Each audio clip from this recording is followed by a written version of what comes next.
Yo yo yo, vidéo rapide, vraiment rapide, efficace, pas d'intro, on rentre directement dans l'art, on va parler de 6ix9ine Day, juste pour vous expliquer comme quoi il y a, ça a tourné un peu partout. 6ix9ine avait annoncé avoir battu le record de nombre de vues en 24 heures sur YouTube avec le morceau Trolls, en feat avec Nicki Minaj, et YouTube aurait dit que c'était faux en gros. Et j'explique pourquoi, parce qu'en fait, depuis septembre 2019, YouTube a annoncé que pour comptabiliser les vues, ils comptabilisent que les vues organiques. C'est-à-dire les vues, je veux pas dire réelles, parce que le reste aussi, c'est plus ou moins des vues réelles, mais les vues qui viennent d'une personne réelle, c'est-à-dire une personne qui a cliqué sur le lien et qui a vraiment regardé le clip, etc.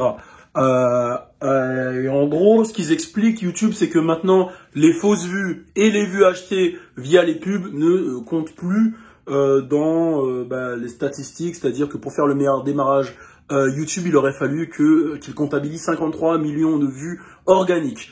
Et il se trouve qu'il y aurait beaucoup d'achats de vues fausses dans le lot des 53 millions de vues. On avait déjà entendu Ariana, c'est Ariana Grande, hein, je dis pas de bêtises, hein, je sais plus, bref, la meuf qui l'avait attaqué, qui était première au Billboard avec Justin Bieber. Moi, je connais pas trop la pop, mais voilà, il s'était déjà fait attaquer par son équipe, qui avait dénoncé comme quoi ils achetaient des fausses vues. Là, il se trouve que ça pourrait être vrai, mais bon, ça fait partie du marketing en vrai. Et il aurait acheté beaucoup de pubs, du coup de Google Ads, enfin YouTube Ads, etc. Ce qui est de la stratégie tout à fait logique, hein. C'est-à-dire tu peux en tant que créateur de contenu payer pour être mis en avant par YouTube. C'est les pubs que vous voyez avant et après les vidéos que vous quittez, etc., etc. Et pour moi, c'est tout à fait logique parce que le mec, il est quand même blacklisté de Spotify, c'est-à-dire des grosses playlists. Il est blacklisté d'un peu partout, donc c'est logique qu'il investisse dans les pubs et aussi dans les achats de vues. Ça fait partie, même si je valide pas la stratégie des achats de vues, mais on va dire qu'aujourd'hui, ça fait partie du système du business, du marketing. Là où les achats de vues, ça peut être traître. Et ça, je reprends les paroles de Adam22 de No Jumper. C'est que c'est vrai qu'en général, quand tu fais 53 millions de vues, t'as pas seulement 2 ou 3 millions de streams, tu vois. T'es censé avoir beaucoup plus. C'est-à-dire que s'il y a 53 millions de vues, les streams doivent être beaucoup plus élevés. Et du coup, c'est là où les gens ont commencé à se poser des questions. Pourquoi il y a autant de vues et pas autant de streams? Et du coup, les gens commencent à se poser des questions. Est-ce que c'est vrai? Est-ce que c'est faux? Et il y a eu une petite enquête qui a été faite. Donc du coup, non, ils n'ont pas le record de vues sur YouTube en 24 heures qui reste Eminem, je crois. Eminem ou je sais plus, bref. Ou peut-être ça se trouve que c'est même Gooba, hein, j'en sais rien. Mais non, parce que Gooba aussi, il y avait eu cette accusation-là, mais il n'a pas le record de vues en 24 heures. Qu'est-ce que je voulais rajouter? Je voulais rajouter un petit truc concernant 6ix9ine. Et il y a une petite tendance que je suis en train de regarder là, qui est en train de se former sur 6ix9ine, c'est que j'ai l'impression que les gens en ont un peu ras-le-bol de ces clashs. C'est-à-dire que j'ai l'impression que les gens se disent, bon, c'est bon, on a compris.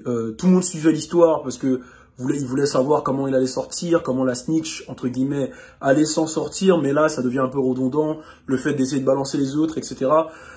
Ça commence à devenir un peu relou. Et même sur le Insta d'Academix, qui est quand même un Insta où il y a 80% de fans de 6ix9ine dessus, à chaque post sur 6ix9ine, il y a beaucoup de gens qui s'attaquent un peu à lui. Et j'ai l'impression que là, ça devient compliqué pour lui. Même si, quand je dis compliqué pour lui, c'est-à-dire dans le sens où la tendance s'inverse légèrement, hein. Il est très bien financièrement, ses sons marchent très bien, il peut nourrir des descendances, etc. Mais il faut faire gaffe, je pense qu'il faut qu'il fasse gaffe à ce que la tendance ne s'inverse pas et que les gens en aient pas marre de tout ce délire de snitch, pas snitch et de clout, etc. Parce que c'est vrai qu'il y a toute une génération clout qui s'est un peu éteinte. Je pense à Lil Pump, je pense à plein de gens, etc. Et il faudrait pas qu'il tombe dans ça et que niveau musical, il arrive à avoir des sons qui cartonnent parce que c'est vrai que le son Trolls, après c'est mon humble avis, ça, c'est pas un son qualitatif, quoi. Genre, j'ai rencontré pas mal de gens de radio, etc. Il y a aucune radio qui ne le joue et c'est pas parce qu'il a balance, parce que les radios, même les radios françaises en ont rien à foutre. C'est juste que le son, niveau qualité, c'est pas non plus ouf. Et ce qui m'a choqué, c'est qu'il y a eu 11 versions du son parce qu'ils ont sorti une version la 11e version du son où on entend le couplet de Nicki Minaj, etc. Où elle parle elle dit ouais, mes négros vendent la Blanco, etc. D'ailleurs, je pense qu'heureusement qu'elle l'a pas sorti parce que les gens ils lui auraient dit ouais, mais comment tu peux parler des gens qui vendent de la blanche, de la cocaïne, alors que t'es avec un mec qui fait tomber les gens, etc. Donc je pense que c'est bien joué de pas avoir sorti celle-là, mais beaucoup de gens disent que le couplet de Nicki Minaj était mieux dans la version, dans l'autre version qui est sortie, etc. J'ai vu que 6ix9ine a fait une tentative sur Instagram de dire aux gens d'acheter le merch, de ceci, cela, pour rentrer dans le Billboard, et qui n'est toujours pas dans le Billboard, il n'est même pas dans le classement des 10 premiers, ce qui est un peu bizarre quand tu vois le nombre de vues YouTube, et c'est là où tu te remets en question sur le nombre d'écoutes. Mais je pense que 6ix9ine, c'est un mec qui attire beaucoup l'œil au visuel, qui sait faire parler de lui, qui sait faire du buzz, créer du buzz, mais je sais pas si musicalement il sait avoir les hits.